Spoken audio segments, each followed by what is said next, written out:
Hey everybody, what's up? What's going on? Welcome back to the channel. It's been a little bit since we have been talking a little bit. I took a month off and I had to take a month off for a lot of reasons. And I want to tell you kind of where I've been and what I've been doing, if it makes sense, and maybe get back into some videos in a different way. But long story short, I think it's been about a month now since I made a video. And the biggest reason for that is because I had to do something to kind of change this gas cycle a little bit. Not like in a desperate way, but focus my efforts elsewhere. I changed jobs back to my previous employer, so that happened while I was gone. We're deep into the hockey season. That's consuming a lot of my time. And then obviously just being a dad and other things around the house and regular stuff that people do, that takes a big part of that time as well.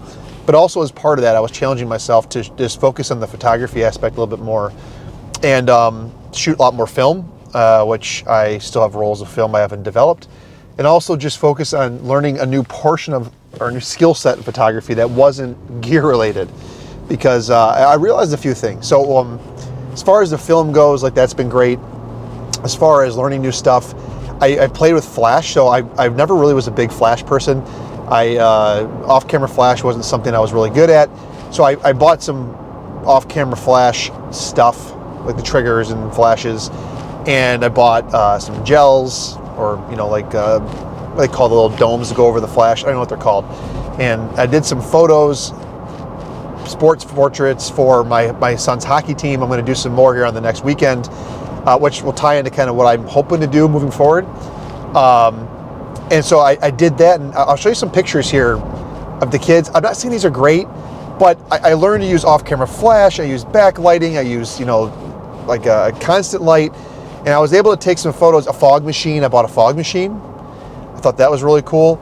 And I took some photos. And what I was really proud of was I took the time to learn it.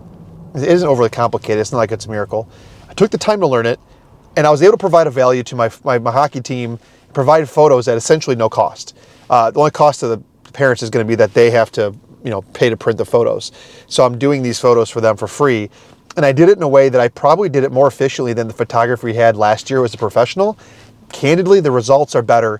And now I have other hockey teams who have seen some of the work reaching out to me saying, hey, we'd love to have you take photos for our team. So I have another hockey team I'm taking photos for this Saturday, or next week Saturday, depending when this comes out.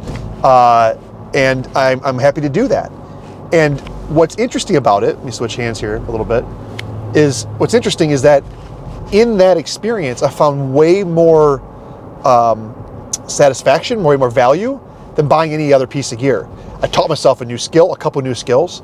I opened up my creative capabilities by off-camera flash and fog and all that different stuff. And I got a lot of satisfaction out of people being able to benefit from my work.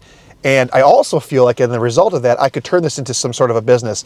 You guys may or may not know I had a photography business that I did as a side hobby. I just used it as an excuse to play around, really. But I did portraits. I did some weddings. I did some portraits in the past. And now I'm wondering if I could turn this into like kind of doing all the teams up at the rink that my kid skates at. And so I did a lot of that stuff, and that's really interesting. The learning in that is that photography is about the journey. Photography is about the process. Photography is about kind of the struggle and the learnings along the way that make it worth it. Buying gear, although it's necessary and fun and a hobby of mine, I'm not knocking it, buying gear is easy.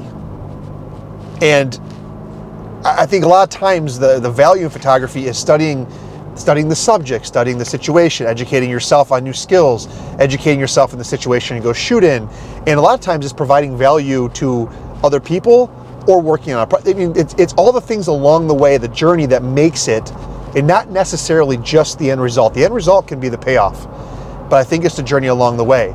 And so that's why I took this little hiatus from YouTube, because I felt like I just constantly was gear stuff. Like I have a lens review for Fuji that I haven't even done yet. I'm probably never going to do. The company stopped communicating with me, so I don't feel obligated to do anything for them at the moment. So all that kind of stuff. And so I think that's kind of the point, is that for me, it was really, really good. Here's the other thing I found though in the process. In doing that, I took photos a little bit less And maybe that was a good thing. I mean, every day I still pick up my camera, but every day when I picked up my camera was for gear-related reasons, and it wasn't for photography-related reasons. And so now, as it stands, I'm picking up my camera to take photos with meaning and purpose outside of my kids, which I always did, versus like, oh, what's the bokeh on this lens? What's the character like? You know, all this crap that we put on YouTube, because people go to YouTube to research things, right? And they want quick information. But I'm not picking up the camera for that anymore. I'm looking at the camera more as like, that's the tool. What am I doing with it? And if I have no good purpose for it, then I don't pick it up. And if I have a good purpose for it, then I do. And it's a lot more calming. It's a lot less manic, if you will, on the photography side of things. So that's something else I learned. The other thing is, you know, I learned that, back to the process thing, there's a fight or a struggle I constantly have with the process versus the results that I'm trying to work through. An example is the film camera. I love shooting the film camera, the Nikon FE2 specifically, and I love some of the results out of it, but I hate the fact that I don't know the results immediately and I have to wait so long. Like if I develop these rolls of film that I've shot, you won't even like, I'll post them and they'll be irrelevant to the time frame that I shot them. And that's what I mean, as I was always taking photos like, oh, I need to take a photo and post it today because it showed what I did today for social media. I wasn't taking photos for me. Now I did develop one roll of film, and out of the 36 shots, I think 2 were okay. And I still didn't post those 2 shots. I was like, whatever. What's the meaning? I left it. But it was like this little break away from YouTube and not doing gear review videos, which I've turned down like 5 in that time frame, has kind of made it a little bit more calming. But the negative side of it is I do like making these videos. I love engaging with you guys, the viewers. And I feel like if I don't do gear-related content or commentary on releases, then what am I going to talk about? What am I going to make videos about? And the flip side, you might say, well, Eric, bring me along for that photo shoot with the kids in the hockey team. Well, I've thought about that. But the reality is I need my focus and my attention to be on my camera settings, my flash settings, working with the subjects. In this case, it'd be the kids that are the hockey players, working with the parents. I'm doing all that. I don't have the liberty to also vlog and talk to somebody. I can't pay somebody. So I'm not setting up my camera and just like letting it run for an hour and a half. I guess I could do that. Then I have to cut it up. So I find I struggle to make content for you guys, or even not even for you guys, for myself, because I like doing it in this channel when it's actually about the photography. Again, back to what my earlier point, photography is about the journey.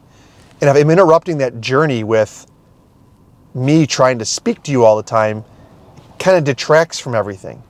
And so I'm struggling right now to find a way to do that. But I think I just have to kind of bite the bullet and decide if I'm going to be creating content on YouTube. That's just the reality of the situation. And so I probably just have to get to making some of those videos. But what I'm going to try to stay away from, not holistically, because I'm going to talk about gear here and there, what I try to stay away from is all being gear-related videos. I think it would have been really cool for me to learn along with you guys and to teach about what I learned with these sports team portraits. And I didn't do that. So maybe next week I will take my iPhone, clear out all the photos and stuff out of there so I have room and storage on my phone, and record kind of behind the scenes of how we're doing it, or maybe just do like 10-minute clip and then talk about it afterwards and talk about my setup beforehand and all that kind of stuff. Maybe we'll do that. I don't know. But that's where I've been, guys. I took a month off. The algorithm's definitely punishing me. People aren't watching stuff anymore. And I just find gear review videos in general, not as whole, kind of boring. And I feel like I just needed to move on from it for my own sake and to also push myself to do a bit more. And what I'm toying with now is the idea of creating content more around the photos that I shoot, which candidly are sporadic. And also opening a business around maybe sports portraits for hockey teams and other sports teams, because I think I can do that. So with that being said, guys, I appreciate you watching this. If you did, this is just a talking head video. It's an easy one, but I feel like I needed to come on and address where I've been for the last month, and wanted to talk to you guys about that. Oh, by the way, today, at the time of this recording this video, it's my dad's birthday, so my dad will never watch this, but happy birthday, Dad. He's 76, and I turned 40 on Monday, so 3 days from now, which is also kind of scary. Finding out that you break bones a lot easier when you're 40. I have a broken rib right now from playing hockey. That was painful. My finger I broke like a couple weeks ago, never fixed that. It still hurts. I didn't think I broke it, but I think I did because it's painful still. So yeah, getting old kind of sucks. Maybe, no, I'm never saying never. The hockey stuff continues. I'll play until I can't skate anymore. So, all right, guys, have a great, whatever it is, weekend, weekday, weeknight, whenever you're watching this, and we'll see you guys in future videos. See ya.